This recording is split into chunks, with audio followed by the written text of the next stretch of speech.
Oi, pessoal, tudo bem? Boa noite, boa noite, boa noite. Bom, nós vamos dar sequência então à nossa aula. Nós falamos na aula anterior, da primeira parte, nós somos até transformação cíclica. Agora nós vamos dar sequência e nós vamos falar da segunda lei da termodinâmica. Bom, nós já vimos então a lei zero, certo? Dois sistemas em equilíbrio térmico no terceiro estão em equilíbrio entre si, que é a lei do termômetro. Nós já vimos a terceira lei, que diz que o zero absoluto é inatingível.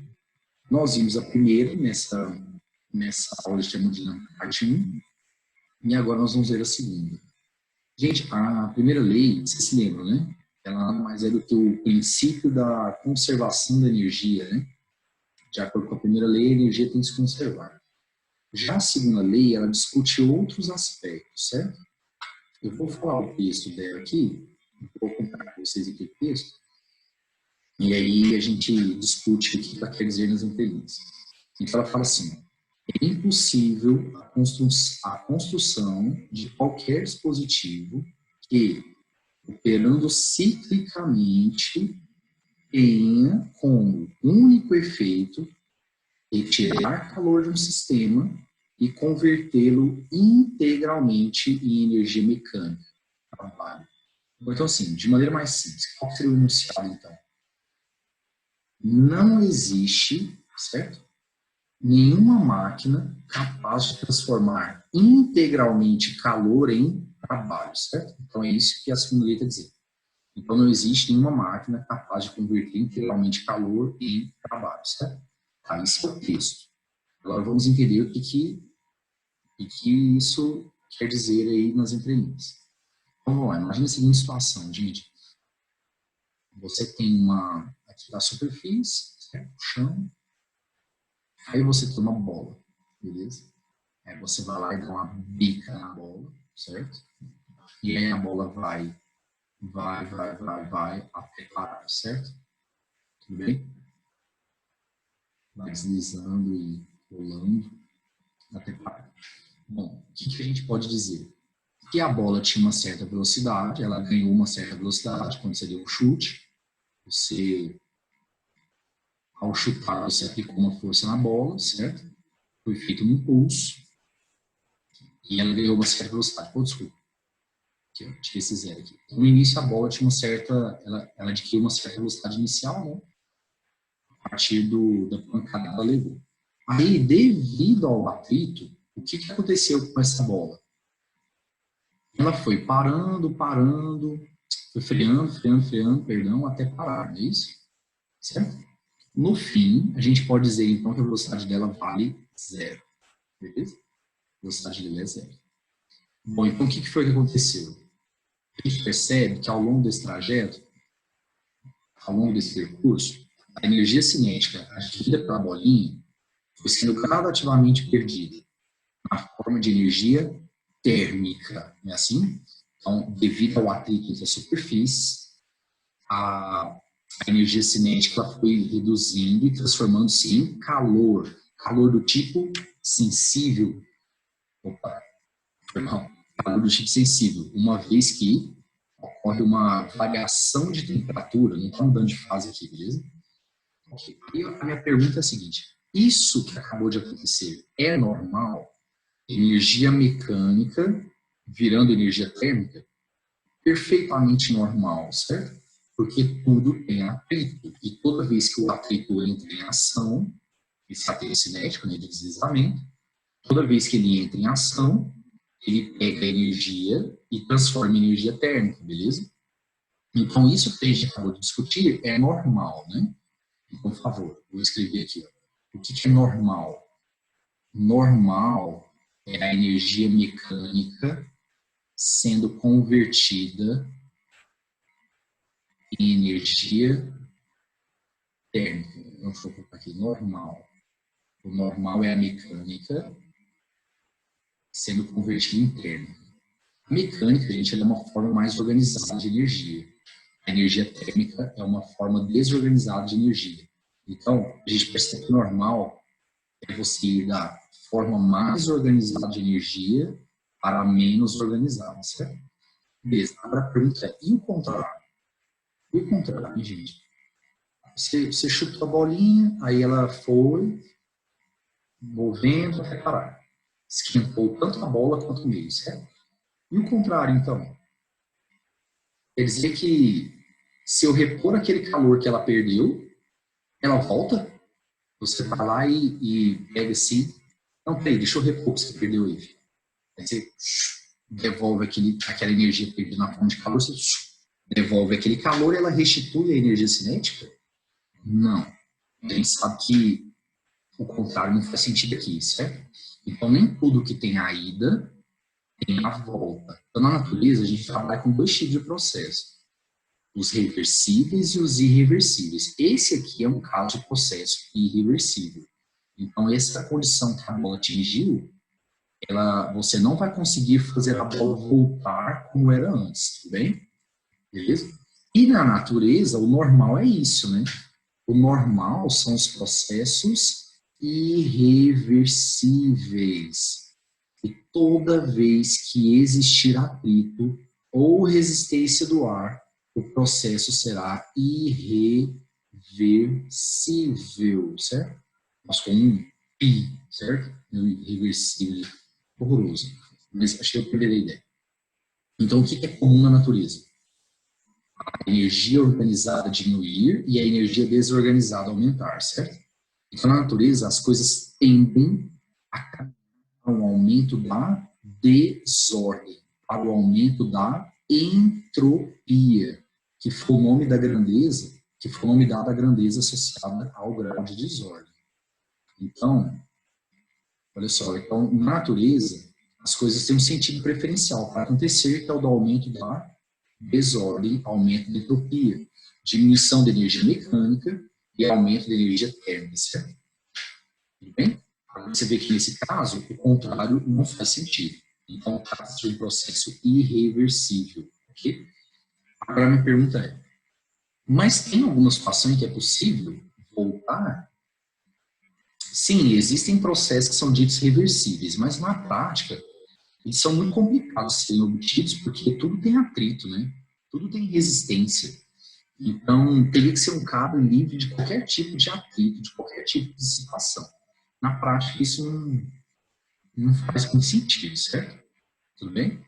Mas a gente pode estabelecer umas hipóteses. Então, por exemplo, o gelo derrete e vira água, certo? O nome desse processo é fusão. Aí ele vai lá, absorve calor do meio e derrete, não é assim? Poderia acontecer o contrário. A água solidificar, certo? Então, a água, lembre-se, gente, vocês lembram que a solidificação é um processo exo, né? Então, aquela água, ela poderia muito bem pegar e virar gelo novamente. Bom, mas aí, obviamente, ela teria que ter algum motivo para ceder calor e restituir o gelo de antes, ok? Então, se ela tiver algum motivo, alguém que está ali, sei lá, mais frio que ela possa ceder calor para ele justificar o retorno, porque senão não teria sentido voltar, né? Derreteu, aí do nada ela volta. Aí não faz sentido, tá? Mas vamos imaginar uma situação dessa, o gelo derreteu, okay, e a água congelou. Então, existe a possibilidade de processos reversíveis, mas você vê que eles não são comuns na natureza. Porque mesmo para a água congelar, ela tem que ter alguém para receber esse calor que ela vai jogar, certo? Então, numa situação normal, se o gelo derreteu, não faz sentido essa água pegar e congelar de novo, nas condições em que ela estava, tudo bem? Então, nós temos dois tipos de processos, os reversíveis e os irreversíveis. Toda vez que tiver atrito ou resistência do ar, o processo é irreversível, tudo bem? Eu não consigo fazer tudo voltar a ser como era antes, ok? Beleza? Agora vamos continuar aqui. Então, a gente viu que energia mecânica virando energia térmica é comum. E o contrário, energia térmica virando energia mecânica. Não, isso não é comum. Existe, sim, tem casos em que esse processo ocorre. Tem como pegar a energia mecânica, você vê ali no nosso exemplo, a energia cinética toda virou calor, não foi? Certo. Tem como, analisando o macro, né? E o contrário, pegar todo o calor e transformá-lo em energia mecânica. É possível? Não. É isso que diz a segunda lei. É impossível com uma máquina capaz de converter integralmente o calor em trabalho, certo? Então, isso aqui não é uma via de mão dupla. Então, a energia mecânica virar energia térmica. Ok, certo? Ok, beleza? Energia térmica virar mecânica. É possível. Tudo? Não. Isso viola a segunda lei da termodinâmica, certinho? É possível converter uma parte do calor em trabalho? É possível? Sim, é possível. Não tem como converter tudo, né? De acordo com a segunda lei, é impossível converter tudo, mas converter uma parte é possível. E o nome dos dispositivos que fazem isso é máquina térmica, tudo bem? Por favor, o que é a máquina térmica para quem não se lembra, gente? Máquina térmica é um dispositivo cuja finalidade é converter uma parte do calor em trabalho, certo? Eu acho que dando o exemplo de máquina vai ficar muito mais fácil nós entendermos a segunda lei, certinho? Nós entendermos a segunda lei. Então vamos lá. Gente, a representação de uma máquina é essa. É o que nós chamamos de diagrama de fluxo de energia, certo? Ela representa a energia fluindo pela máquina, certo? De onde ela vem, para onde ela vai, certo? Então vamos lá. Então, toda máquina térmica ela tem uma tal de fonte quente. Qual que é a função da fonte quente? A função da fonte quente é ceder calor para a máquina. Vocês se lembram que calor vai espontaneamente do quente para o frio, certo? Tudo bem? Toda máquina tem uma fonte fria, certo? Uma região que está a uma temperatura mais baixa. Tudo bem? Lembre-se que o calor vai do quente para o frio. Como é que nós chamamos o calor recebido da fonte quente? Nós chamamos de Q1. Então, por favor, gente, esse tal de Q1 aí é a quantidade de calor recebida pela máquina da sua fonte quente. A temperatura da fonte quente nós vamos chamá-la de T1. Repare que eu estou usando T e não θ. Isso quer dizer que tem 100 Kelvin. Aí a máquina vai receber uma certa quantidade de calor. Uma parte será usada pela máquina. Gente, a parte que a máquina consegue aproveitar é chamada de trabalho, certo? Então, trabalho representa a parte útil, a parte que a máquina consegue aproveitar. Só que aí que está a questão, a máquina consegue usar tudo que a máquina recebe, ela consegue transformar em trabalho? Não. Ela perde uma parte, porque senão ela violaria a segunda lei, né? Então uma parte vai ser perdida. Isso é inevitável. Gente, essa parte que a máquina perde, ela é chamada de Q2. É a quantidade de calor perdida ou rejeitada, certo? E ela vai para a tal da fonte fria, certo? Cuja temperatura será T2, beleza? Tá aqui, T2. Bom, o que a gente pode falar do desenho com relação às energias? Bom, gente, a energia tem que se conservar, né? Então, obviamente, tudo que chega tem que ser igual a tudo que sai, né? Eu posso falar que Q1 é igual a quem? Trabalho mais Q2. Deixa eu fazer uma observação. Gente, o Q2, ele é calor cedido, né? Calor cedido, ele é negativo, se você lembra lá de calorimetria. Ele é negativo, certo? O que acontece? Aqui nessa equação a gente trabalha com módulo, tá bom? Então, por exemplo, o cara recebeu 400 joules, usou 100, perdeu 300. Então, tipo assim, o Q2 eu vou colocar 300 mesmo, tudo bem? Então fica 400. Por exemplo, deixa eu pegar um exemplo melhor. Eu tenho uma máquina que recebe uma determinada quantidade de calor, ela usa 100 e ela perde 300. Qual foi a quantidade de calor que ela recebeu ao todo? O 300 é calor perdido, mas eu não vou usar menos 300, vou usar mais mesmo, porque aqui é a ideia da quantidade, do total, certo? Então ele usou 100, perdeu 300, qual foi o total que ele recebeu então? 400, ok? Certinho? Tá claro para todos? Então vamos lá, vamos continuar. O que o vestibular pergunta sobre máquina? Bom, a pergunta clássica é o rendimento, né? Certo? Gente, rendimento, de maneira geral, né, que a gente sabe em física, ele é dado por útil sobre o total. útil sobre o total, certo?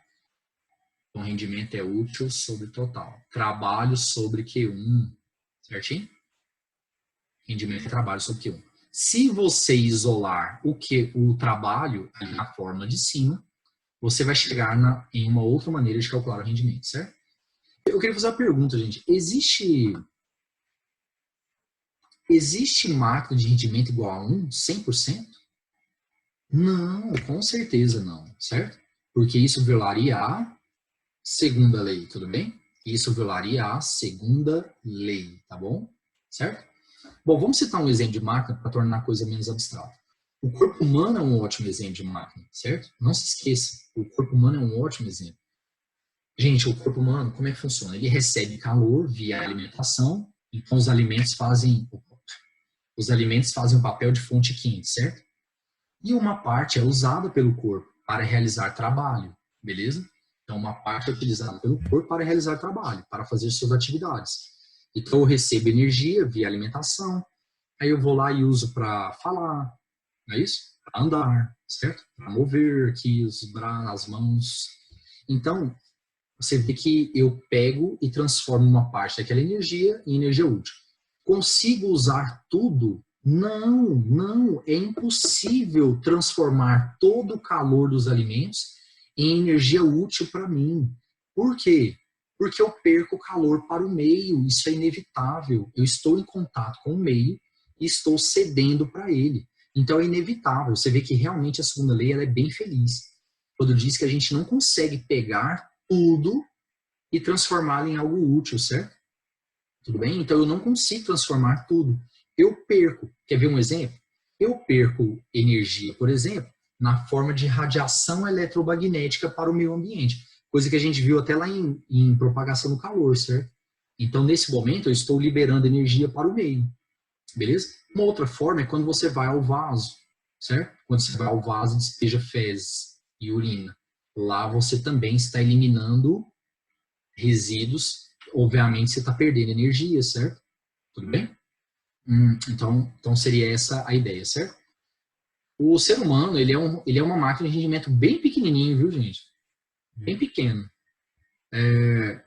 Mas a gente tem que lembrar que o ser humano é um caso à parte, né? O ser humano, ele é um cara que... Ele é um cara. O ser humano, ele não gasta energia apenas quando ele realiza trabalho mecânico. Gente, eu não preciso estar falando, movendo para gastar energia. Simplesmente para manter-me vivo já há um gasto energético. É o chamado metabolismo basal. Então, se você tiver aqui assim, tipo um vegetal, eu estou dando uma aula aqui, você está assistindo a videoaula aqui assim. Ou seja, você está consumindo o mínimo do mínimo. Você, mesmo assim, está consumindo. É o chamado metabolismo basal, que depende da pessoa. Fatores variados, cara.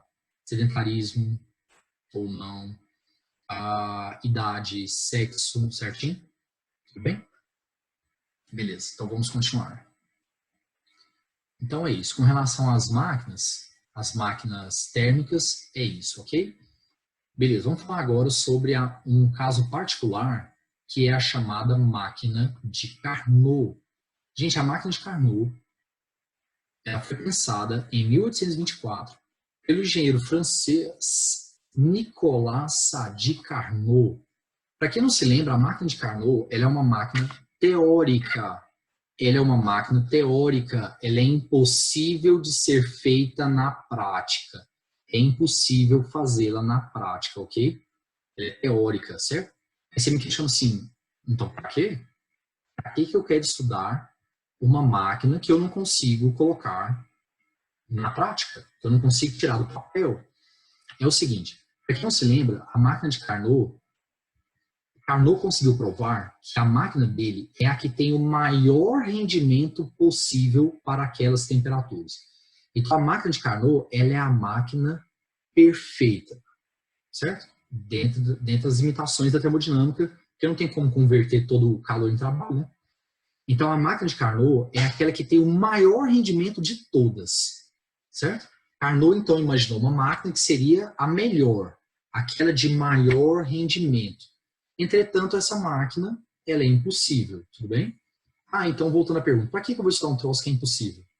Porque, comparando a sua máquina com a dele, você consegue ver se a sua máquina é boa ou ruim, se o seu projeto é bom ou ruim. Então, no caso de um engenheiro mecânico, mecatrônico, assim vai, essa informação é muito importante, certo?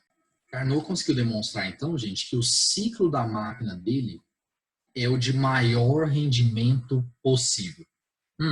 Eu quero fazer umas observações aqui. Toda vez que você encontrar um ciclo no sentido horário, isso representa uma máquina térmica. Então, gente, por favor, ciclo no sentido horário, máquina térmica, tudo bem? E o que a máquina térmica faz mesmo? Ela recebe calor, usa uma parte, perde outra, não é assim? E toda vez que você encontrar um ciclo no sentido anti-horário, vou mostrar um aqui mais para frente, ó. Aqui, ó. Toda vez que você encontrar um ciclo no sentido anti-horário, teremos um refrigerador, certinho? Tudo bem? Com ciclos no sentido, por favor, ciclo no sentido horário, máquina térmica, ciclo no sentido anti-horário, refrigerador. Professor, por que a máquina de Carnot é impossível? Por dois motivos. Basicamente, eu vou citar dois aqui. Primeiro, porque Carnot imaginou uma máquina feita a partir de um ciclo reversível. Então, Carnot imaginou uma máquina, Carnot pensou em uma máquina formada em que seu funcionamento seria efetivado por 4 transformações, de tal forma que esse ciclo fosse reversível. E a gente sabe que transformações reversíveis na prática não fazem sentido, por causa do atrito. Então, Carnot pensou numa máquina cujo ciclo seria reversível, formado por transformações reversíveis, e não é o caso. A gente sabe que no dia a dia não é assim. E tem um outro problema. Qual que é o outro problema? O outro problema é que ele trabalha com adiabáticas. Gente, o ciclo de Carnot ele envolve transformações adiabáticas. E a gente sabe que a adiabática, na prática, não existe. Por mais rápida que a transformação seja, vai haver troca de calor, certo? Bom, independente disso, Carnot conseguiu mostrar que esse ciclo dele aqui é o que tem o maior rendimento possível. Então, a primeira etapa, de A para B, é uma expansão isotérmica, tudo bem? Segunda etapa, de B para C, é uma expansão adiabática. Gente, lembre-se que o gráfico da adiabática é uma curva entre duas isotérmicas, não é isso? De C para D agora. De C para D, gente, você pode falar de duas maneiras. Contração isotérmica. Por que contração? Porque o volume está diminuindo. Ou então você pode falar compressão isotérmica. Por que compressão? Porque a pressão está aumentando. De C para D, a pressão está aumentando. Você poderia falar aqui, assim, ó, descompressão isotérmica, AB, descompressão adiabática, BC. Compressão isotérmica, CD, e o outro aqui, ó, compressão adiabática, DA, certo? Tudo bem? Ou contração, né, que diminui o volume. Carnot conseguiu mostrar, então, que esse ciclo aqui, essa sequência aqui, certo? É a que forma a máquina de maior rendimento possível. Inclusive, Carnot, gente, ele mostrou que, além daquelas duas maneiras de calcular rendimento, então, rendimento trabalha sobre Q1 ou 1 menos Q2 sobre Q1, você também pode usar uma terceira fórmula para a máquina dele. Então, o Carnot conseguiu chegar numa terceira fórmula que é exclusiva para a máquina dele, que é assim: rendimento de Carnot é igual a 1 menos T2 sobre T1, em que o T2 é a temperatura da fonte fria e o T1 é a temperatura da fonte quente. Lembrando que as temperaturas têm que ser dadas em Kelvin, tudo bem? Elas têm que ser dadas em Kelvin, tá? Bom, só aproveitar o gancho aqui. Carnot veio antes de Kelvin, né? Não sei se você já ouviu falar disso. Se vamos supor que Lord Kelvin fosse lá e colocasse o rendimento do Carnot igual a 1, como ele fez. Então, Kelvin ele fez uma suposição. Qual foi a suposição? Vou considerar o rendimento da máquina de Carnot igual a 1, para ver o que é que vai dar. Certo? Gente, existe máquina de rendimento 100%? Não, isso aqui é apenas um teste. Vai ficar assim, 1 vai ser igual a 1 menos T2 sobre T1. Passa esse menos T2 sobre T1 para lá, fica mais, menos 1, 0. Passa o T1 multiplicando, T2 igual a 0. Então, o que foi que ele acabou de mostrar? Que o zero absoluto, a temperatura da fonte fria só vai ser o zero absoluto quando máquinas térmicas tiverem rendimento de 100%. Gente, existem máquinas de rendimento de 100%? Não. Então, o zero absoluto é inatingível, certo? O zero absoluto é inatingível. Fato esse conhecido como terceira lei da termodinâmica, não é isso? Tá? Ok, vamos falar agora sobre refrigeradores ou máquinas frigoríficas. Bom, gente, já falei sobre máquina térmica, né? Ela recebe calor, usa uma parte, perde o resto. Se tem um exemplo, que é o corpo humano, daqui a pouco nós vamos ver os outros exemplos. E agora vamos falar dos refrigeradores. Refrigerador é o dispositivo que faz o contrário, certo? Então, refrigerador é o dispositivo que faz o calor fluir de quem para quem? Do frio para o quente, certo? Aí vem a pergunta. Gente, o calor flui espontaneamente do frio para o quente? Não. Nós aprendemos que calor é energia em trânsito que vai espontaneamente do quente para o frio. Então, se eu quiser fazer o calor fluir do frio para o quente, eu vou ter que gastar energia, certo? Então, o refrigerador é uma máquina que faz o calor fluir do frio para o quente, e para isso é necessário que seja fornecida energia ao dispositivo. Ok? Beleza. Bom, o símbolo de um refrigerador é o mesmo, diagrama de fluxo de energia, né? A gente faz da mesma forma. Aqui está a fonte quente, aqui está a fonte fria. A diferença é que agora o calor vai de baixo para cima. Então, o refrigerador ele retira calor da fonte fria. Então, o Q2 agora não é mais o calor perdido para a fonte fria, certo? E sim o calor retirado da fonte fria. Aí ele gasta uma parte para retirar esse calor, né? Porque o calor não sai sozinho, você não retira calor. O calor não vai espontaneamente a partir do frio.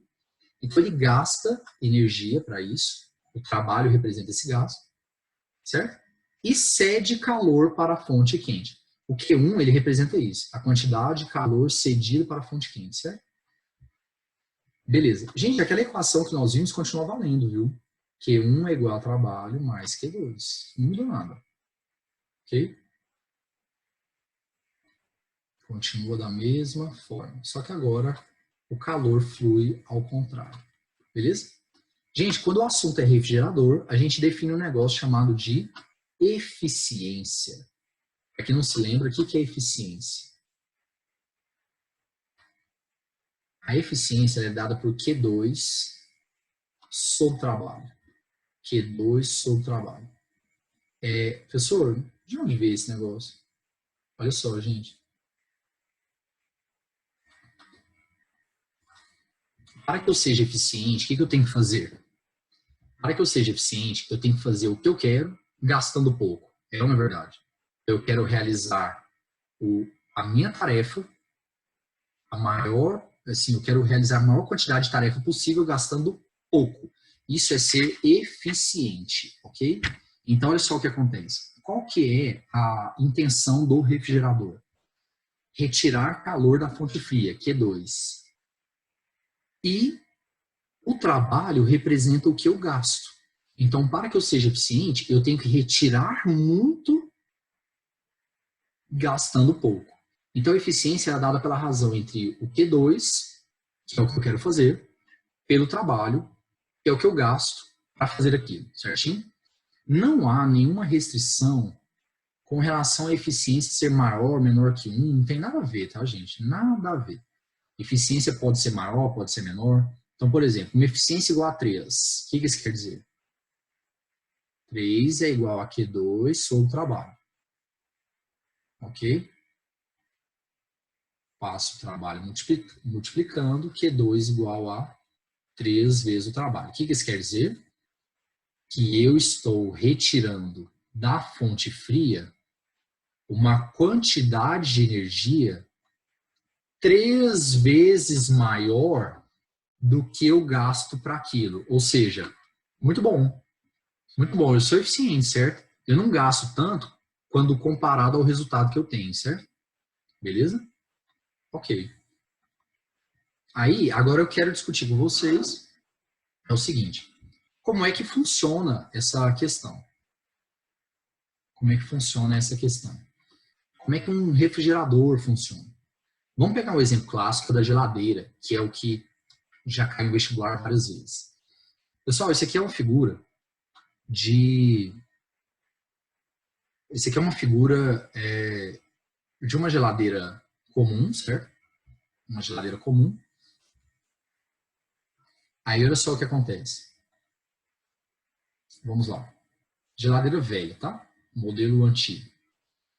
Nós temos aqui uma estrutura que é a seguinte.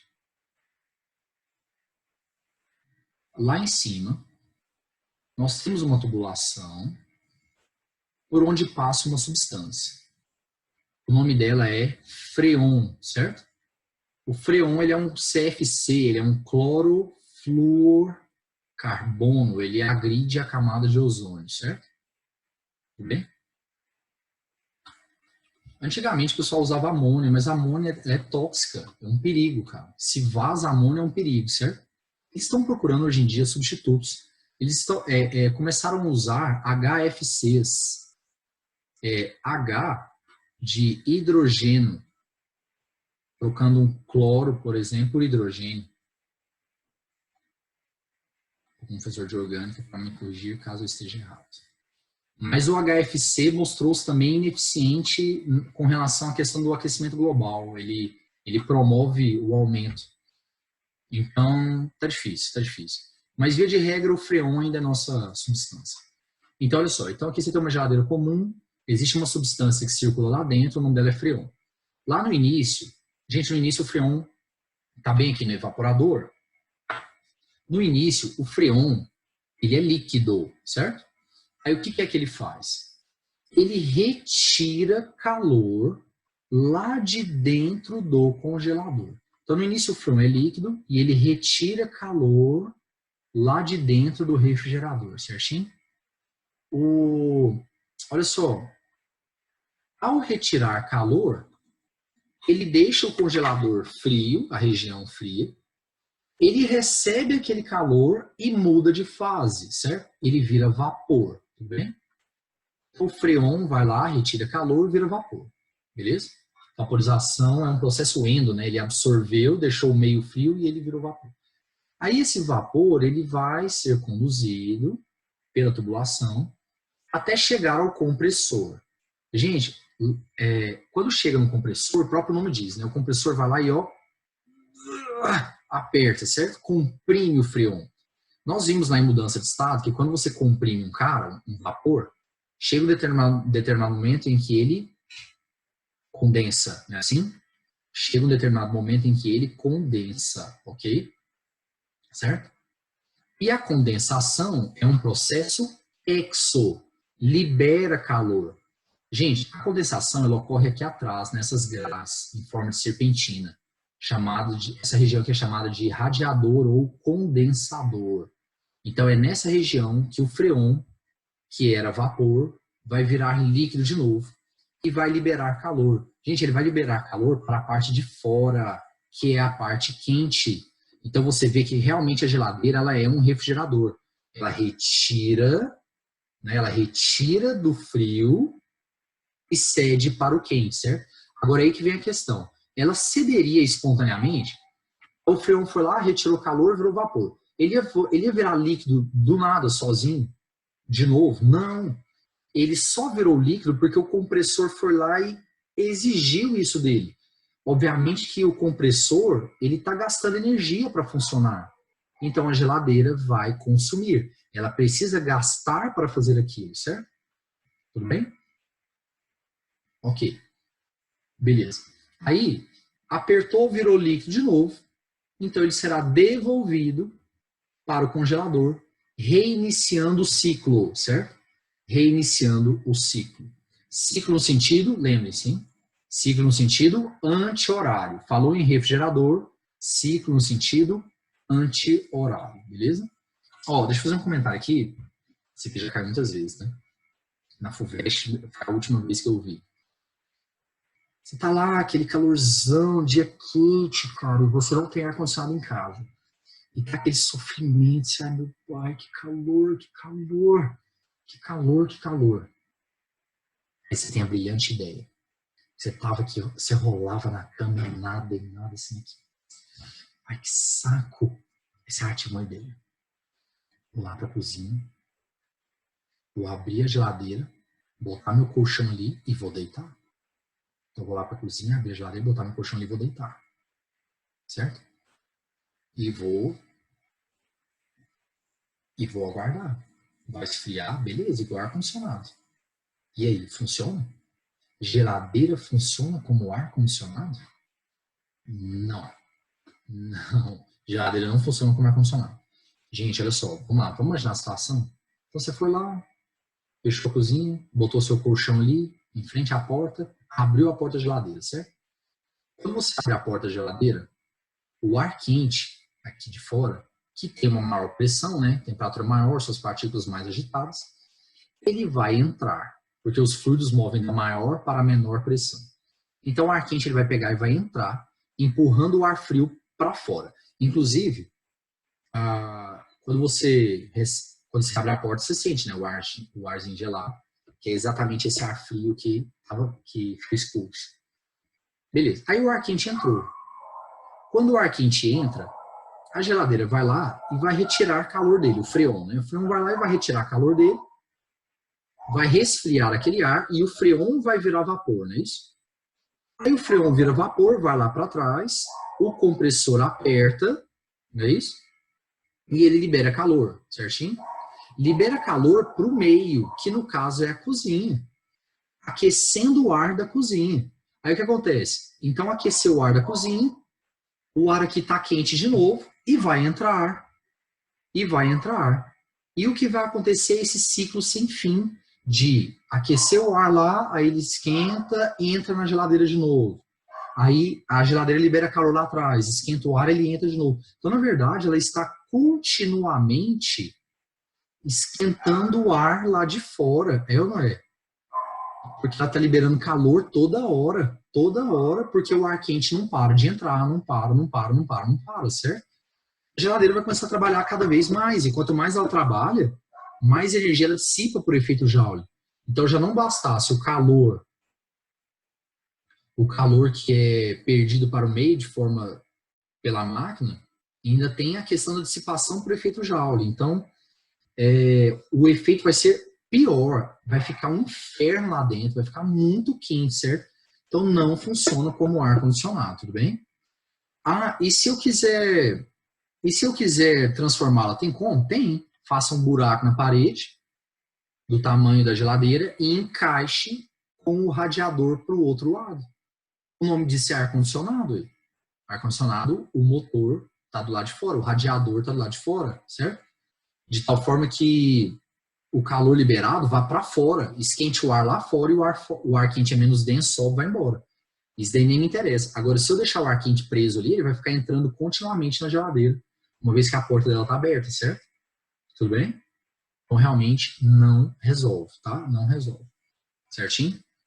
Então, você poderia fazer essa ideia que eu falei do buraco. Outra coisa. Por favor, hein?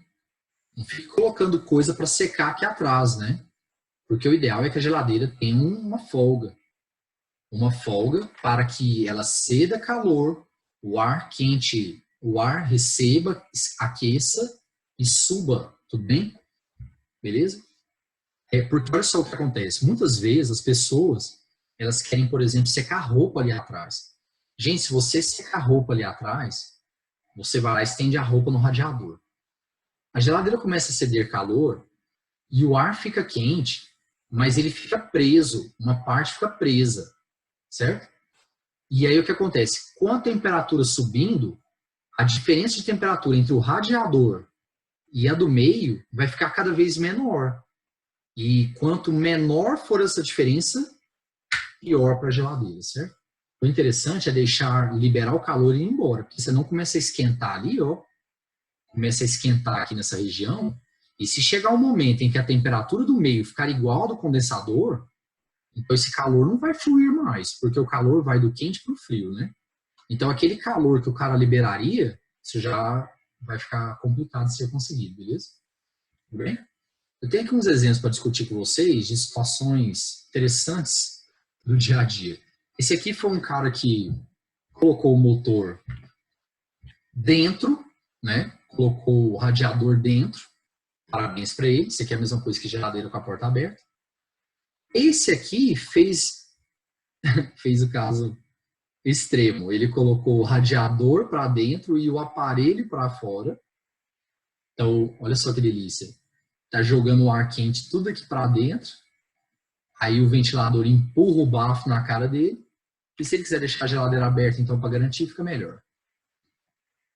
Esse aqui é um exemplo de instalador, mas o ar-condicionado instalado com sucesso, obrigado Deus. Certo? E esse aqui é o famoso exemplo da miséria, né? Ô miséria lá. Pegou o ar-condicionado e colocou no meio, certinho? Colocou no meio, tá? Aí tenta dar aquela refrescada para cada quarto, certo? Olha só o comentário. O comentário é o melhor. Foda pro filho é ouvir os pais batendo virilha. Vamos lá. Gente, como é que é o ciclo de uma geladeira? Bom, o ciclo seria basicamente isso aqui. De A para B é a etapa do congelador. O que acontece mesmo no congelador? O freon, que era líquido, vira vapor. Gente, quando ele vaporiza, ele expande, né? Certo? Então, é uma expansão. De A para B é uma expansão. Isobárica, porque se você lembrar, lá de mudança de estado, comentei com vocês que quando o cara atinge a PMV, ele vai ficar com ela enquanto ele não mudar de fase, não é isso? Então, enquanto ele estiver naquela fase ali, ó, ele vai ficar com a PMV, beleza? Ele não vai mudar, tá? Então, é uma isobárica. Beleza. Bom, B para C agora. B para C é a etapa do compressor. Opa, errei aqui. Gente, o freon, ele é vapor agora, né? E aí, o que vai acontecer? O compressor vai lá e vai apertá-lo, certo? Se vai apertá-lo, vai ser uma contração. Aí, detalhe, ele aperta rapidamente. O que isso quer dizer, gente? É uma compressão adiabática. Aqui, ó, ele aperta rapidamente. É uma compressão adiabática. É uma curva entre duas isotérmicas, vocês lembram? Beleza. Próxima etapa. Próxima etapa é a etapa do radiador ou condensador. Gente, lá no radiador, o que a gente tem? O freon, ele chega a vapor, né? Mas um vapor com a pressão alta, né? Assim? Beleza? E aí ele vai lá e condensa, né? Ele vai lá e condensa. Na condensação, o volume diminui, certo? E a pressão não muda, porque ele está mudando de fase, mantém aquela pressão estável. Então, aqui é uma contração isobárica. E a última etapa é a etapa da válvula, ou se você preferir, aquele tubozinho capilar ali, certo? Aquele tubo capilar lá da geladeira. Gente, qual que é a finalidade dele? A finalidade dele é fazer com que o líquido... Ó, vocês se lembram que regiões mais estreitas, estranguladas, são regiões de maior velocidade, não é assim? Então, a finalidade dele é fazer com que o freon aumente a velocidade. E ao aumentar a velocidade, a gente aprende em hidrodinâmica que vai ocorrer uma diminuição da pressão. Então, ele quer que o freon entre com uma pressão menor, certo? Para que não corra o risco de estragar a tubulação. E outra coisa, o que é que vai acontecer com o freon, gente? Ele vai diminuir a pressão rapidamente. Então, isso é uma adiabática, perdão, E o gráfico é esse, ó. Deixa eu mostrar aqui. Então ele vai lá, aperta o freon rapidamente. Então é uma adiabática. E nas adiabáticas, quando a pressão diminui, olha o gráfico. Nas adiabáticas, quando a pressão diminui, a temperatura também diminui. Por que a temperatura diminui, gente? Porque você está indo de uma isoterma mais alta para uma isoterma mais baixa. E é interessante que o freon volte para o congelador realmente mais frio, certo? Vocês perceberam, então, que realmente é um ciclo no sentido anti-horário, como nós previmos. Beleza? Então vamos lá, gente. Nós vamos falar agora sobre entropia, certinho? Ó, entropia, como você já viu em química, e como eu já havia citado ali no início da segunda lei, é a grandeza associada ao grau de desordem. Então, é a grandeza termodinâmica cujo valor aumenta com o aumento da desordem, certo? Tá bom? Então, entropia é uma grandeza que aumenta com o aumento da desordem. A entropia é representada pela letra S, certo? E o que a gente calcula, na verdade, não é a entropia em si. O que nós calculamos é a variação dela, o delta S.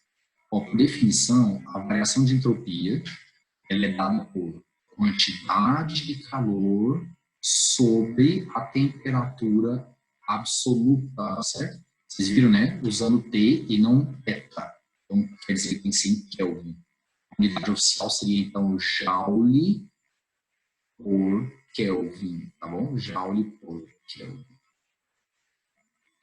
Beleza? Bom, aí eu tenho umas observações importantes a fazer. Por favor, essa fórmula só vale para as isotérmicas. Gente, pelo amor de Deus, essa fórmula só é válida para as isotérmicas.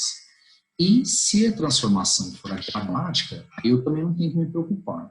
Porque se for uma adiabática, não troca calor com o meio, né? Quantidade de calor igual a zero, variação da entropia é nula, certo? Então, por favor, se for uma adiabática, delta S igual a zero, certo? Se não for uma adiabática, aí vamos lá. Se for uma isotérmica, a fórmula é aquela. Se não for isotérmica, aí eu não tenho que me preocupar com isso, tá bom? Porque isso não é trabalhado aqui conosco. Não temos que saber fórmulas que envolvam outras transformações para variação de entropia, que não seja isotérmica ou adiabática, tá? Bom, esse comentário que eu fiz é o seguinte. Uma vez um aluno me perguntou assim, professor, então, quando você esquenta o cara, suas partículas ficam mais agitadas? Sim, suas partículas ficam mais agitadas. Então a desordem não aumenta? Sim, a desordem aumenta, certo? Aí ele perguntou, mas então essa fórmula está errada? Porque eu aumentei a temperatura e olha o que a fórmula está me dizendo. Que a entropia diminui. Essa fórmula está errada? Não. Não. O errado é o raciocínio dele, certo? Quem está errado é ele. Por quê? Porque esqueceu de um pequeno detalhe. Se você aumenta a temperatura, já não é isotérmica mais. E se não é isotérmica, aquela fórmula não é válida, certo? Então, por favor, muito cuidado com isso, tá? Bom, como discutimos no início da segunda lei, gente, nós temos dois tipos de processo na natureza, né? Os reversíveis e os irreversíveis. Nos processos reversíveis, a variação de entropia do universo, ela é zero.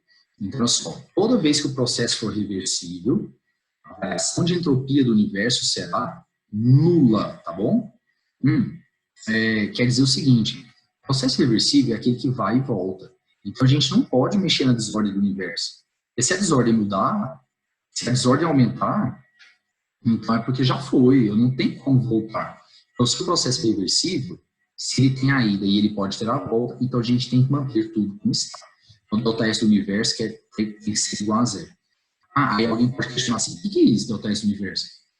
É a variação de entropia total. Então, gente, pode muito bem alguém aumentar a desordem, mas terá um outro cara cuja desordem diminuirá na mesma quantidade para manter a desordem do universo constante, bem? Então, toda vez que for um processo reversível, a desordem do universo não vai mudar, tudo bem? Porque esse é um processo que pode cair na volta, então as coisas têm que ficar como eram antes. Então, tudo que aumenta na desordem de alguém, diminuirá na desordem de outro para compensar. Tá? E nos processos irreversíveis? Bom, nos processos irreversíveis, o que nós vamos ter é um aumento definitivo da desordem. Bom, como nós vimos na teoria de segunda lei, na natureza, as coisas tendem para o aumento da desordem, certo? Então, é normal o acontecimento de processos irreversíveis, que são aqueles que têm atrito e tal, e tudo que é atrito, né? E nos processos irreversíveis, o que é que vai ocorrer? Um aumento definitivo na desordem. Então, a desordem de alguém aumenta, a de outro diminui, mas a do cara que aumentou é maior do que aquele cidadão que diminuiu, e o saldo final é que a desordem do universo subiu, tudo bem? Certo? Bom, uma observação. Entropia, gente, é uma função de estado, tá? Vocês sabem o que isso quer dizer, né? Função de estado quer dizer que não depende do percurso, apenas dos estados inicial e final, tá bom? Então, a transformação que o gás sofre, ela não vai influenciar no valor, tudo bem? Ela não vai influenciar no valor. Foi isso que a gente aprendeu lá em primeira lei, quando eu falei da lei de Joule para os gases perfeitos, não é isso? Então, o ΔU, ele depende exclusivamente do início e do fim, e não do caminho feito, tudo bem? E não do caminho feito. Beleza, então vamos lá. Aí aqui, agora eu vou abrir um parênteses, que é o chamado demônio de Maxwell. Gente, eu só deixa eu falar um negócio. Isso aqui eu vou falar para minha consciência ficar leve, porque caiu no estadual de Minas Gerais. E só, tudo bem? Eu não me lembro em outro lugar, mas vamos lá, né? Bom, James Maxwell foi um dos físicos mais brilhantes de toda a história. Ele foi o cara quem criou a teoria das ondas eletromagnéticas, certo? Tinha uma coisa, gente, que incomodava o Maxwell bastante. Não era casamento, onde a gente sabe era bem casado. Não era dinheiro, também não vou falar de dívidas, que Maxwell tivesse afundado em dívidas. O que incomodava o Maxwell é que a desordem do universo nunca diminuía. Gente, a desordem do universo nunca diminuía. Você vê que nos processos reversíveis, ou ela fica do jeito que está, ou nos irreversíveis ela fica maior, não é assim? Mas ela nunca diminui. E isso tirava o sono de Maxwell, certo? Tudo bem? O que foi que Maxwell pensou? Eu vou fazer o seguinte. Eu vou tentar criar uma situação em que a entropia diminui. Se essa minha situação for viável, então é porque essa história de que a entropia nunca diminui é mentira, certo? Se a minha situação não for viável, então realmente o que a galera fala aí é verdade. Tudo bem? Beleza? Então vamos lá. O Maxwell propôs um experimento mental. Vou até destacar aqui. Maxwell propôs um experimento mental. Certo? Vamos lá. Então é o seguinte. Olha só. Vamos supor então que você tem um serzinho, um demônio, certo? Capaz de enxergar as partículas que compõem o gás, beleza? Você tem um gás ideal preso aqui. Gente, esse gás ele está em equilíbrio térmico. Vocês veem o que isso quer dizer? Quer dizer que a temperatura é a mesma, certo? Tudo bem? Então ele está em equilíbrio, a temperatura do gás todo é a mesma. Lembrando que a temperatura é uma propriedade macro, certo? Macro. A temperatura é do gás, certo? Mas ela está associada às partículas, micro, certo? Mas a temperatura, quem tem é o gás, certo? Quem tem é o gás. Beleza? As partículas têm energia cinética, e essa energia cinética de translação, quanto maior ela for, maior a temperatura. Mas é isso, tá? Então vamos supor que você tem um gás em equilíbrio, quer dizer que a temperatura do gás todo é a mesma, mas é óbvio, gente, que tem partícula que está mais rápido que outras, certo? Não é porque a temperatura, não é porque o gás está em equilíbrio que a gente vai dizer que todas as partículas têm a mesma velocidade. Na média, elas têm, mas é óbvio que tem partículas mais rápidas que as outras. E o que o demôniozinho de Maxwell seria capaz de fazer? O demôniozinho de Maxwell ele seria um serzinho capaz de controlar uma portinha, em que você tem uma divisória, separando o gás em duas partes, e E aí ele vai poder ficar abrindo e fechando a portinha com a finalidade de separar as partículas rápidas de um lado e as partículas lentas do outro. Então o demôniozinho, ele vai fazer o seguinte, você tem lá um gás, ele bota uma divisóriazinha e ele controla a portinha, certo? Aí quando a partícula rápida vem, vamos supor que ele quisesse as partículas rápidas todas desse lado aqui, ó. Quando a partícula rápida vem, abre e ela passa, certo? Ele fecha a porta. Quando a partícula lenta vem, não, você não vai, você não, certo? E aí ele começa então a separar as partículas, deixando todas as partículas mais rápidas de um lado e todas as partículas mais lentas do outro, certo? Fazendo o que então? Gente, se ele começa a deixar rápidas só de um lado e lentas só do outro, então ele agora o gás começou a ter um processo que é algo que a gente nunca viu, que é você ter um gás lá em equilíbrio, a temperatura é a mesma, e de repente ele começa a separar e ficar quente de um lado, porque quanto maior a energia cinética, maior a temperatura, e frio do outro. Então, um cara que estava em equilíbrio do nada, ele começa a separar e ficar quente e frio. E detalhe, a gente se lembra que toda vez que há diferença de temperatura, os caras trocam calor entre si, o calor vai do quente para o frio até que atinge o equilíbrio. O demôniozinho está fazendo o contrário. Então, saiu do equilíbrio e começa a separar. É óbvio que isso nunca foi percebido, certo? Conclusão, o demônio de Maxwell, eu já ia falar aqui, o gato Schrödinger, o demônio de Maxwell não existe, ok? Caso alguém queira saber como foi que o EMG perguntou, eu peguei o enunciado, gente. Esse parágrafo aqui é o enunciado. Esse parágrafo aqui é o enunciado. E eu só tirei a pergunta. A pergunta é assim, esse ser é... Aí você vai lá e marca. Demônio de Maxwell, certo? Beleza. Vamos lá, próximo. Nós vamos ver agora, para terminar nossa aula, nós vamos ver 2 exemplos de máquinas térmicas. Pelo amor de Deus. Gente, esses 2 exemplos são fundamentais, gente. Fundamentais, certo? Que são usinas nucleares, motores a combustão interna. Tudo bem? Então, vamos lá, vamos começar? Vamos falar da usina primeiro? Gente, nós vamos começar dando uma revisada no reator nuclear. Tudo bem? E para falar do reator nuclear, revisada na fissão nuclear, desculpa, certo? Para explicar o reator nuclear. Vamos lá. Fissão nuclear é algo que vocês veem em química, né? O que é a fissão? Bom, para quem não se lembra, a fissão é quando um núcleo instável quebra em núcleos menores. Então, a fissão é um processo que ocorre toda vez que um núcleo instável quebra em núcleos menores. Olha só, lá na aula de força elétrica, tem até um slide sobre isso. Gente, dentro do núcleo nós temos prótons e nêutrons. Prótons repelem prótons, cargas de mesmo sinal. O que é que mantém a estabilidade do núcleo?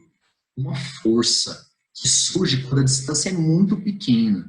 E ela surge entre nêutrons e prótons também, chamada de força nuclear forte. Tudo bem? Beleza? Só que a força nuclear forte tem um probleminha. Ela só é efetiva quando a distância é muito pequena. Então, se o núcleo vai ficando grande, a distância de um próton numa ponta para o próton da outra, ela já é significativa, ao ponto de a força nuclear ficar pequenininha e a repulsão elétrica, ó, destruir o núcleo, certo? Tudo bem? A fissão nuclear é um processo que vai induzir essa quebra, tá? Vai induzir essa quebra. Você vai e joga um nêutron, aí você muda o equilíbrio. Agora tem uma partícula a mais, muda o equilíbrio todo e o cara quebra, certo? Bom, quem foi que estudou a fissão, quem foi que começou os estudos, foi o italiano, o nome dele era Enrico Fermi, certo?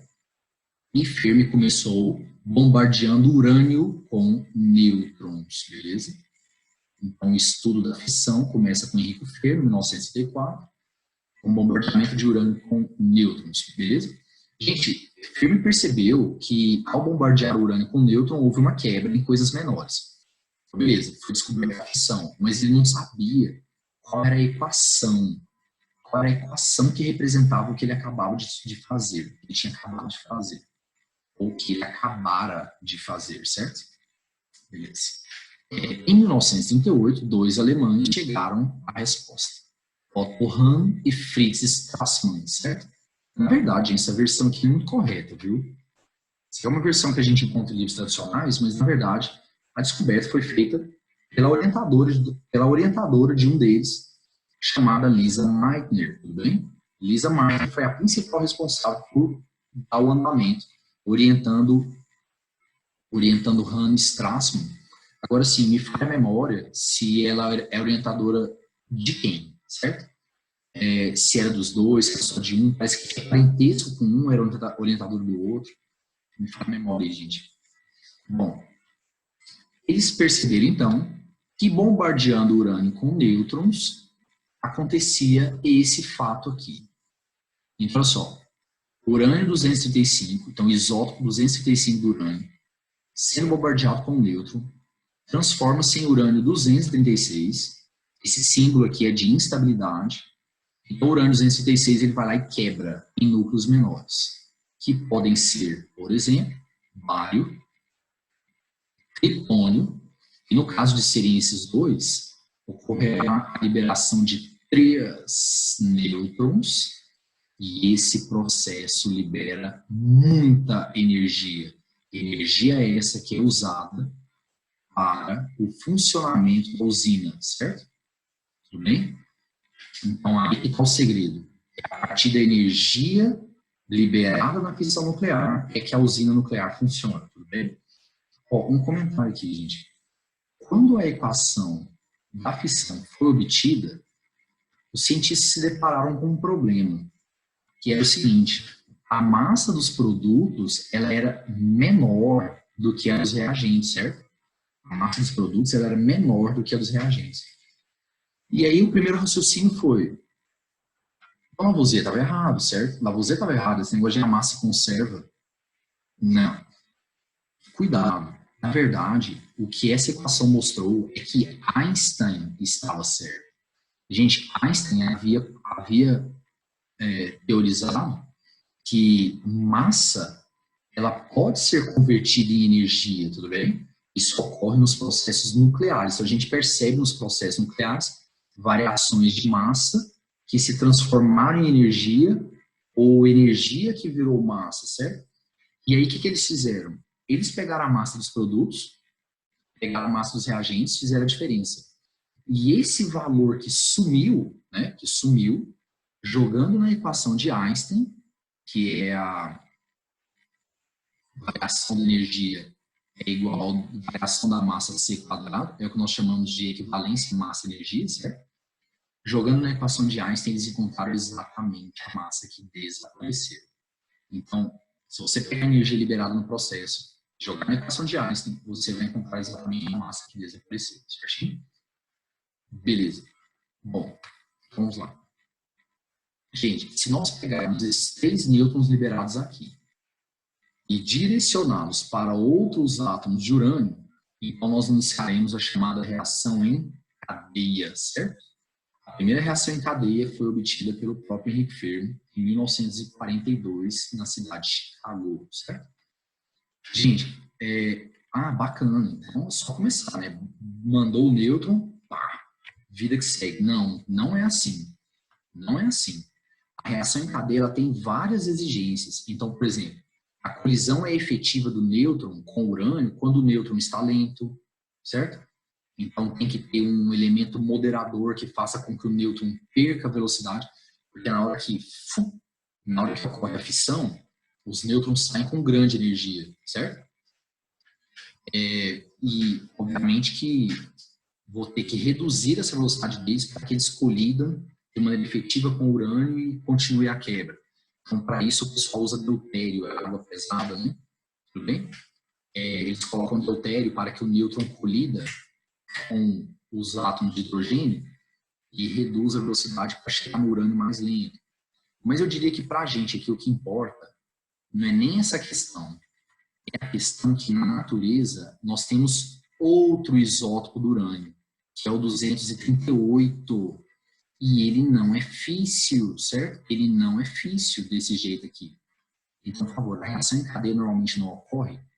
Por quê? Porque ela precisa do isótopo 235, que é o físio. Tudo bem? E ele corresponde a menos de 1% do urânio natural, certo? Gente, ele não dá nem 1% do urânio natural. Então, imagina se passar, vamos arredondar, 1%. Você tem 100 átomos de urânio, e desses 100, umzinho é o 235. É ele que sofre fissão. Aí você imagina, olha só, o nêutron, ele tem que acertar em cheio aquele cara. A probabilidade é muito pequena. Então, a reação em cadeia realmente é difícil, certo? Para poder torná-la mais provável, o pessoal faz o que nós chamamos de enriquecimento do urânio, certo? Gente, o que é enriquecer o urânio? É aumentar essa porcentagem aqui, ó, de 235 na amostra, beleza? Você vai aumentar a porcentagem do urânio 235 na amostra. Então, por exemplo, o que seria o urânio enriquecido a 3%? Quer dizer que de cada 100 átomos, agora, 3 são do isótopo 235, certo? Tudo bem? Para que uma usina nuclear funcione a contento, ela precisa de 20%. Então, 20% é o ideal, certo? O urânio enriquecido a 20%. Para que uma bomba atômica funcione a contento, ela precisa de urânio enriquecido a aproximadamente 90%. Certo? Demanda muito esforço. Ainda bem, certo? Se fosse teta, já pensou, né? Bom, olha só. Uma forma de enriquecer urânio é essa aqui. Vou comentar com vocês. Essa aqui foi a maneira com a qual os norte-americanos enriqueciam o urânio na Segunda Guerra Mundial. Eu comentei isso uma vez por curiosidade, aí o pessoal falou assim, pra quê, né? Prova da UFT. Prova da UFT em cheio, na prova de química, cara, nem foi na minha parte, certo? Vamos lá, o que os norte-americanos faziam? Eles pegavam o urânio e misturavam com flúor, formando um gás, o hexafluoreto de urânio, UF6, certo? UF6. Aí o que acontece? Faziam então esse gás passar pelo furo da parede, uma parede porosa com um furinho. Então, você botava o gás ali no compartimento da esquerda e então o gás ia passando. Gente, olha só, vocês aprendem isso em química sobre efusão e difusão gasosa, né? A velocidade com a qual o gás passa pelo furo, aquela região porosa, semi-permeável lá, a velocidade com a qual o cara passa pelo furo, ela é inversamente proporcional à massa molar.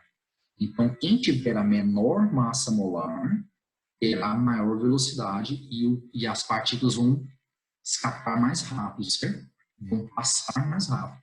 Quem tem a menor massa molar é o 235, certo? Então, o hexafluoreto do isótopo 235 é o que vai passar primeiro. E aí a galera vai lá e separa, certo?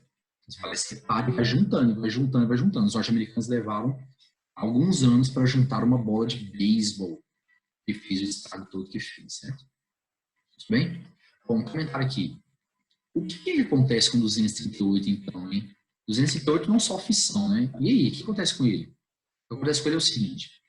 Ele é bombardeado por um nêutron, capta o nêutron e agora torna-se urânio 239. Vocês viram aqui, né?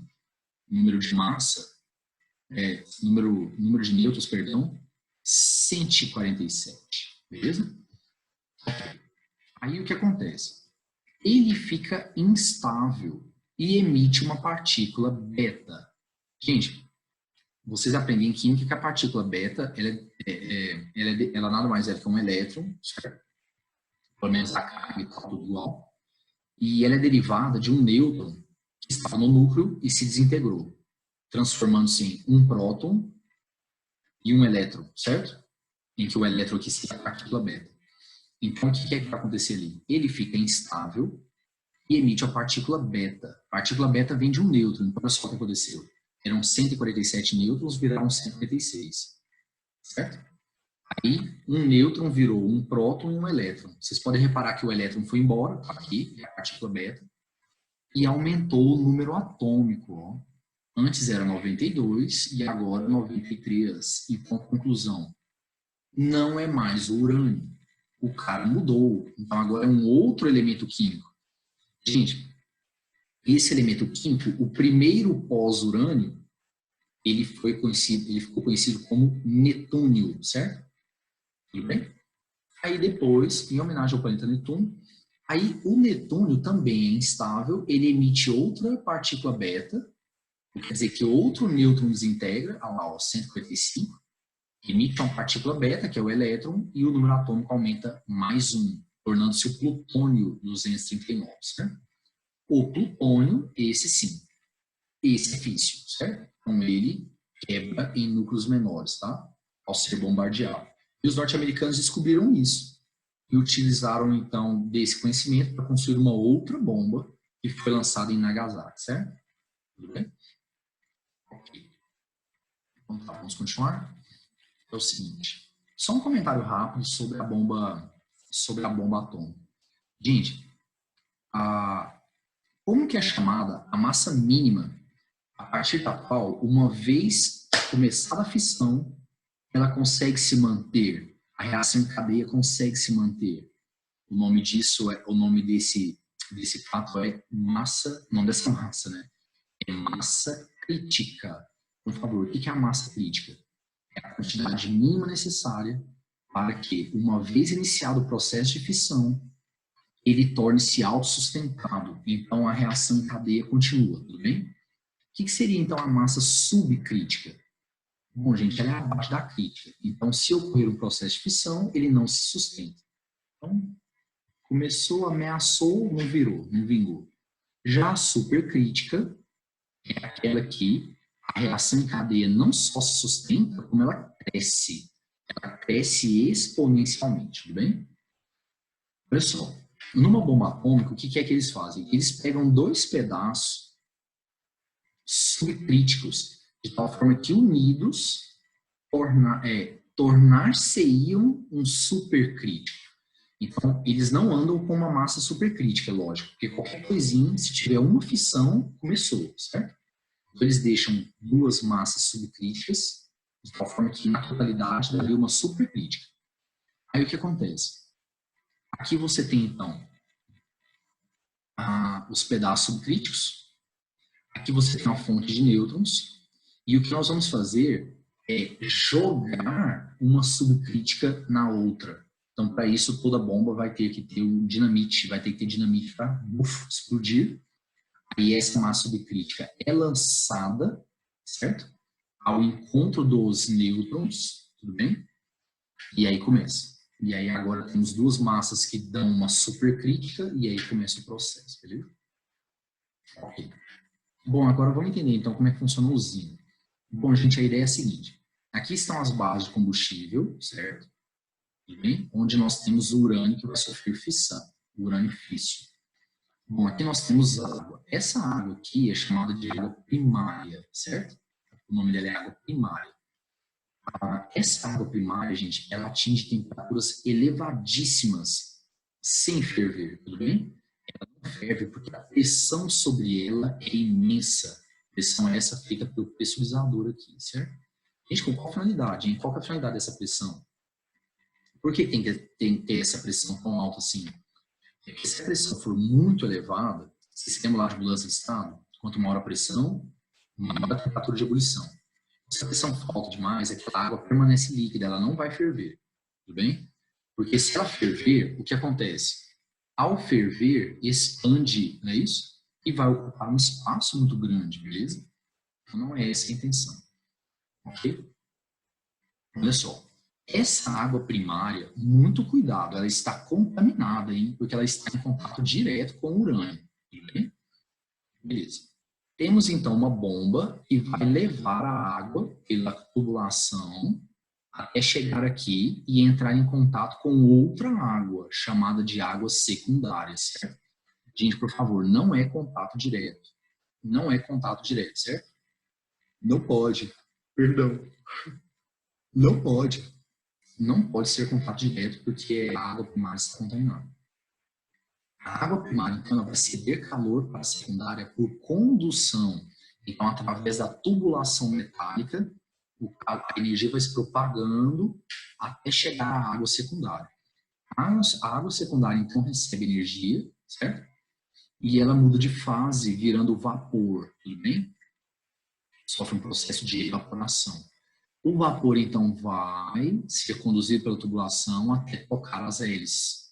Quando o vapor toca a hélice, o que acontece? Ele bate lá e aí começa a girar, tudo bem? Põe a hélice para girar, beleza? Então, a minha pergunta é ou não é uma máquina térmica? Sim, ela está convertendo energia térmica, certo? Energia obtida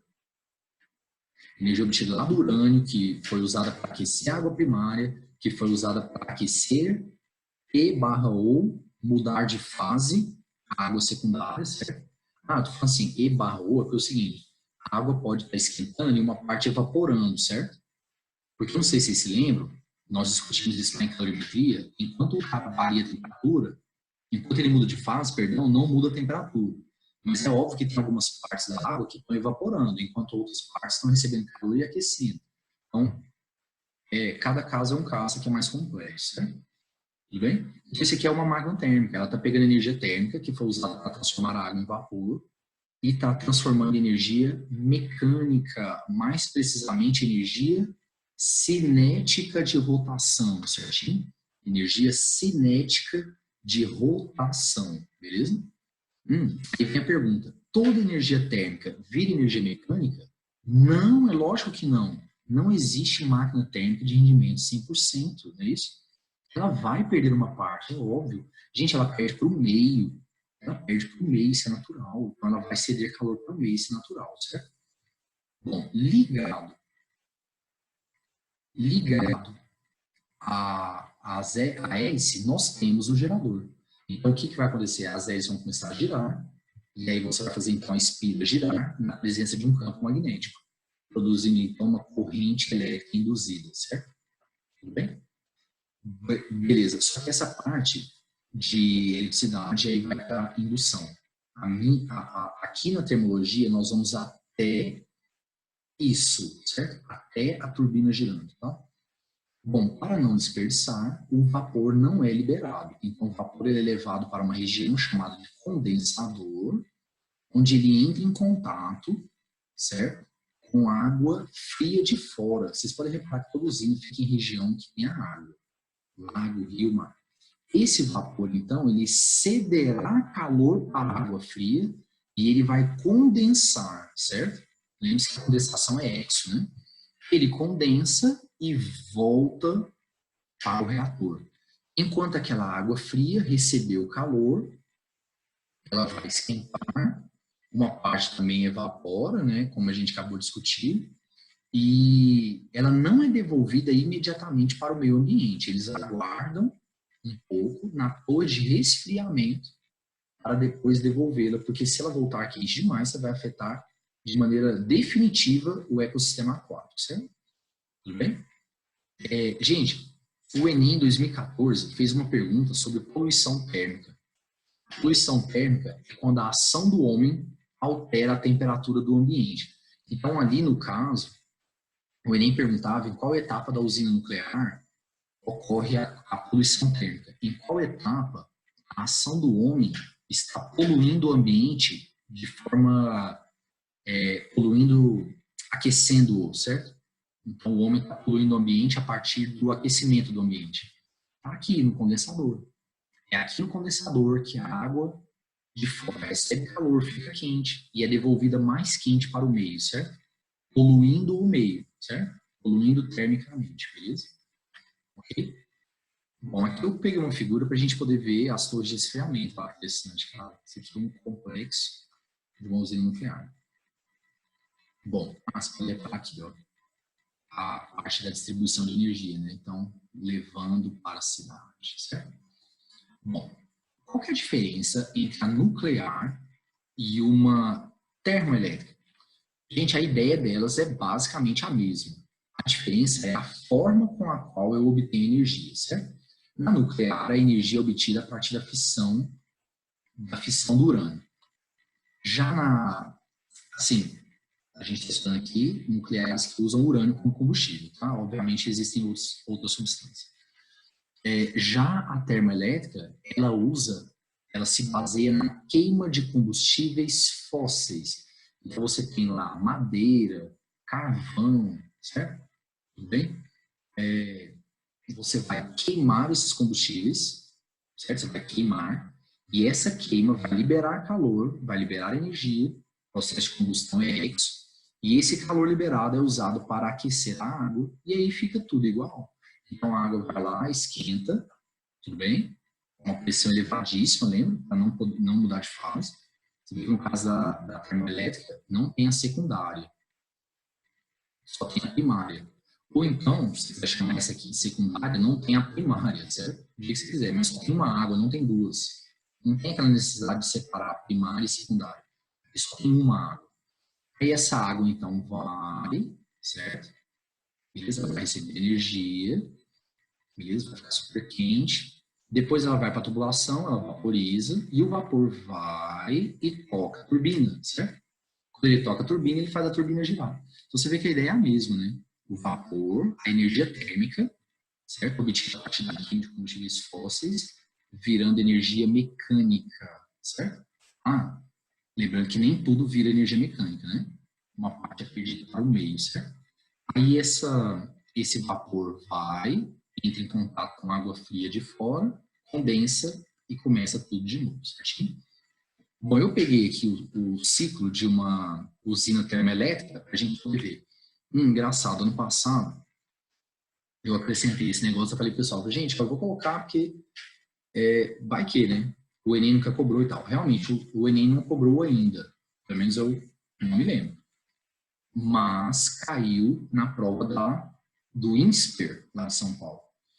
O INSPER é uma universidade particular muito reconhecida em São Paulo na parte de administração, economia e engenharia.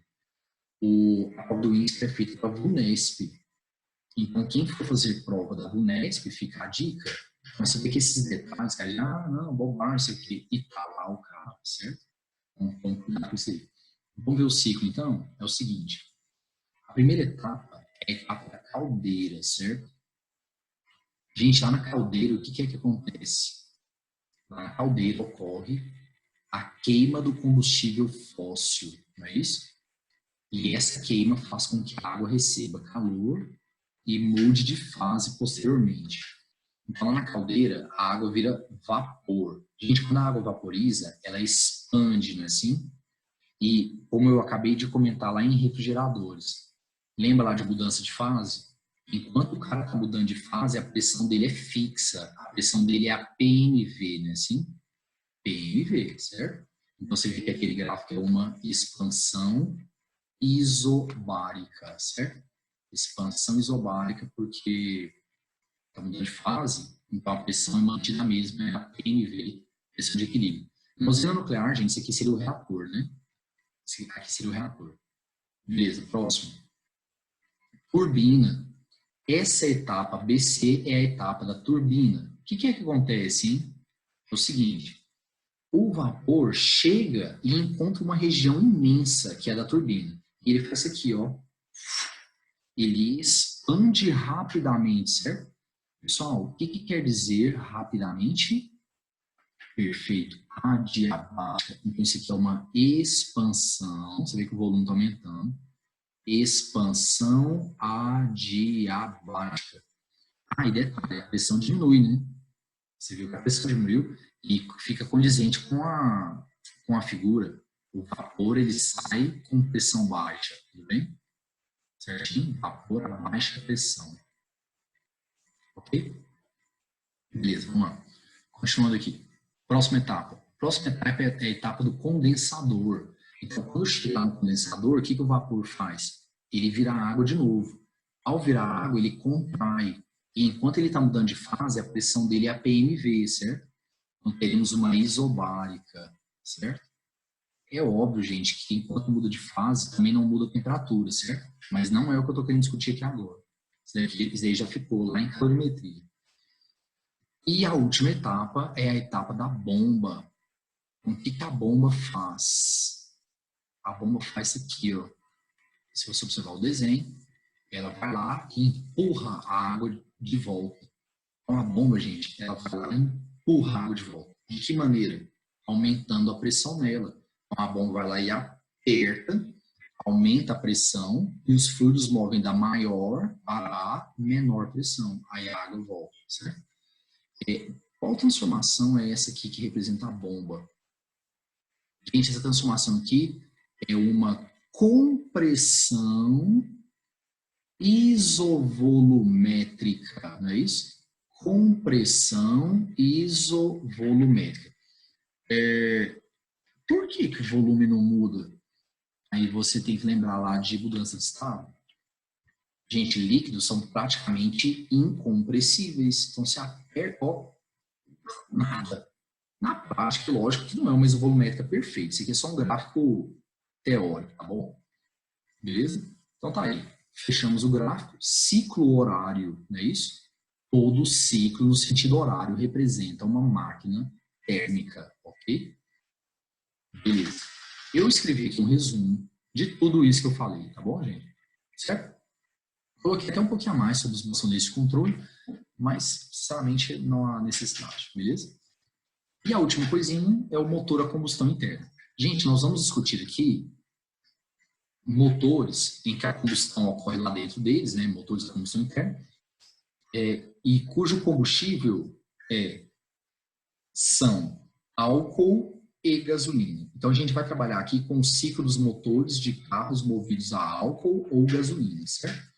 Os motores movidos a diesel, eles têm outro ciclo, a gente não tem que sabê-los decorados, certo? A gente não tem que sabê-lo, perdão, decorados, certo? Mas os carros movidos a álcool ou gasolina, a gente tem que saber, tá? Então, vamos lá? Vamos lá, então? Olha só, o motor a combustão interna, ele foi dividido, ele foi chamado, aliás, de motor 4 tempos. Por quê? Porque o seu ciclo foi pensado em 4 etapas. Ele foi dividido em 4 etapas. A primeira etapa é a etapa da admissão. Então, vamos lá, gente. Olha só, no motor, a gente tem essa estrutura aqui. Ó. Então, nós temos um cilindro, que é essa parte de fora. Lá dentro temos um pistão, que está ligado a um eixo, certo? O nome do eixo é... Opa, nada a ver, esse aqui é ela. Já fica bobagem. Você tem aqui, ó, o cilindro, o pistão, e o eixo do pistão está ligado a um outro eixo chamado de virabrequim, certo?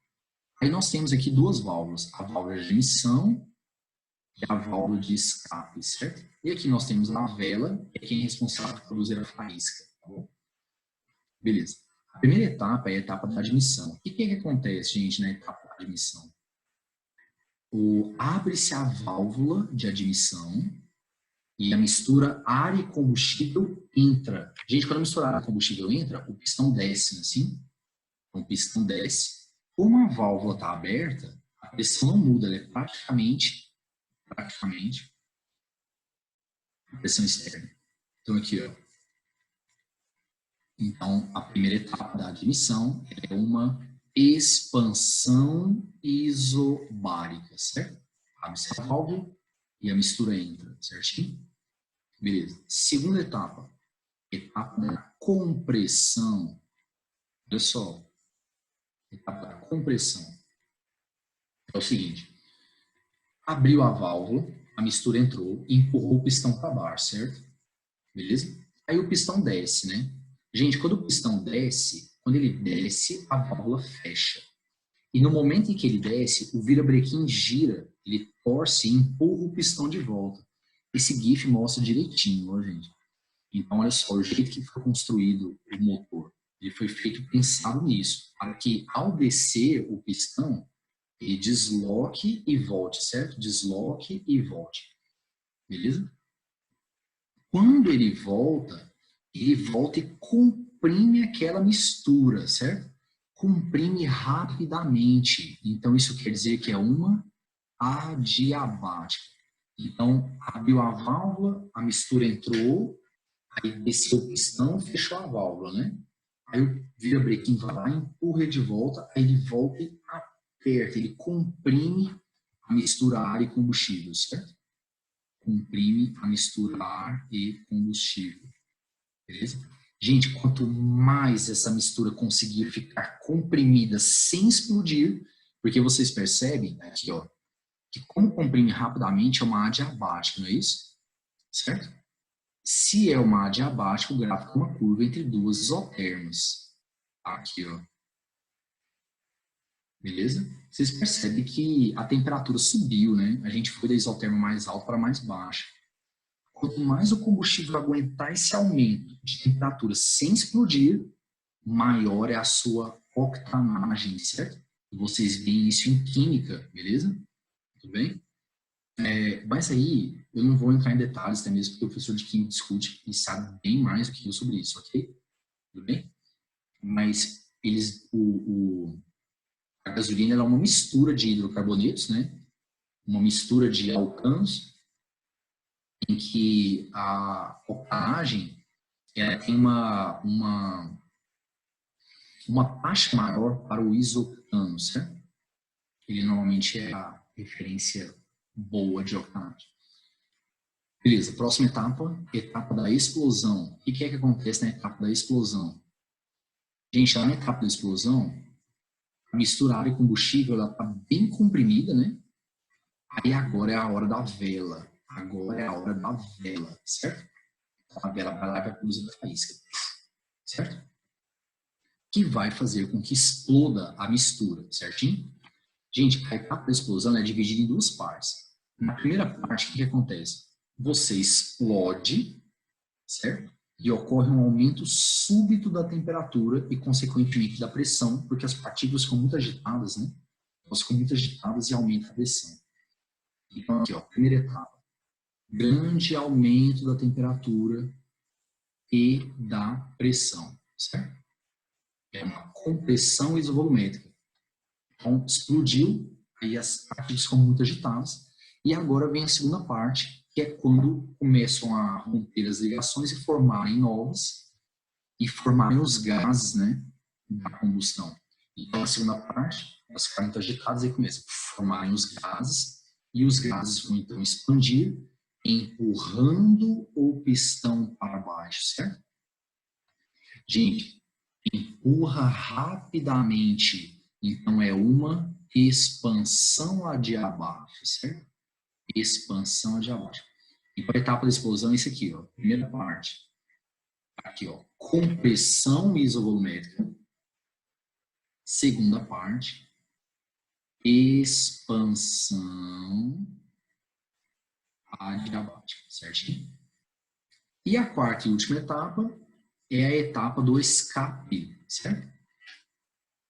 Gente, a etapa do escape também é chamada de exaustão ou expulsão, certo? Etapa do escape, ou exaustão, ou expulsão. Bom, é o seguinte. Explodiu, aí a mistura os gases foram formados e empurraram o pistão para baixo, assim. Quando o pistão desce, agora é a hora da válvula, não existe sujeito preposicionado, né? De a válvula de escape abrir. Então, explodiu, foram formados os gases, eles empurraram o pistão para baixo, aí a válvula de escape abre. Gente, então agora começa a etapa da expulsão ou do escape. A etapa da expulsão ela foi dividida em duas partes. A primeira, de E até B, é quando a válvula abre. Quando a válvula abre, ocorre um alívio da pressão, certo? E aí agora, com a pressão caindo, o pistão volta e empurra os gases para fora, certo? Aqui, ó. Abertura da válvula, primeira parte. Segunda parte, o pistão está voltando e empurrando os gases para fora, então o volume está ficando cada vez menor, certo? Então o volume fica menor e a pressão não muda porque a válvula está aberta, né? Então a pressão será igual à pressão externa. Contração praticamente igual à pressão externa. Contração isobárica, certo? É essa transformação aqui. Então, abriu a válvula, aliviou a pressão. Aí o cara volta lá e empurra os gases para fora. Então, o volume vai diminuindo sem mexer na pressão. Juntando tudo, chegamos no famoso ciclo Otto, certo? Ciclo Otto. Então, aqui, ó, primeira etapa de A para B, admissão, né? Ela é uma expansão isobárica. De B até C, compressão, é uma compressão adiabática. De C até E, explosão, né? Começando de C até D. De C até D é uma compressão isovolumétrica. Então, está aumentando a pressão sem mexer no volume.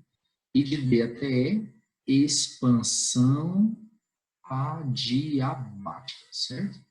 Expansão adiabática. Tudo bem? E por último, etapa do escape, né? Abre-se a válvula, aí tem uma descompressão isovolumétrica e depois uma contração isovolumétrica. Gente, ciclo no sentido horário, como nós esperávamos, certo? Aqui eu até coloquei, ó. Então, o motor de combustível ele é uma máquina, motor de automóvel, perdão, é uma máquina térmica que transforma energia química, certo? Aqui, energia das ligações, em energia mecânica, cuja finalidade é mover o pistão. Aí, esse movimento do pistão é transmitido para as rodas, certo? Beleza? As ligações entre as moléculas do combustível derivado do petróleo rompem-se. Átomos de carbono no combustível combinam-se com o oxigênio do ar para formar o dióxido de carbono, beleza?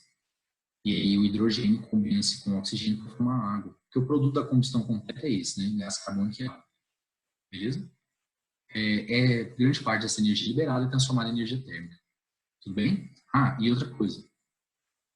Tem como pegar toda a energia produzida na combustão do combustível e transformar em energia mecânica? Não. Isso viola a segunda lei, certo?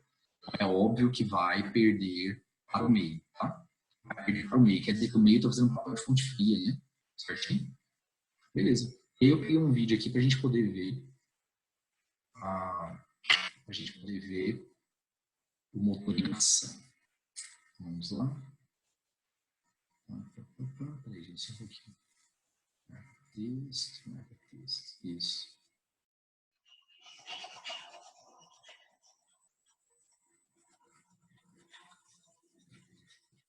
Olha lá, ó.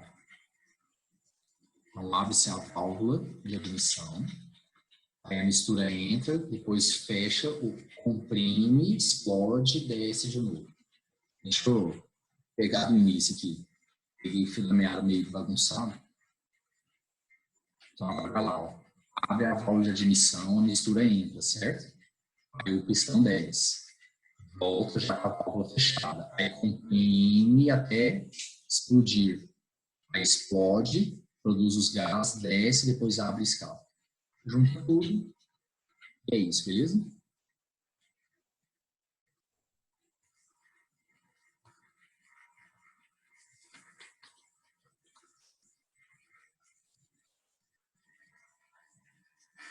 Beleza? Então tá. Bom, gente, espero que tenha ficado claro para todos, que entendido. A termodinâmica é muito extensa, né? Tem muita coisa, muitos detalhes, e cai bastante, porque é muito útil, tem muita coisa envolvendo dia a dia, certo? Então, tchau, tchau. Até a próxima.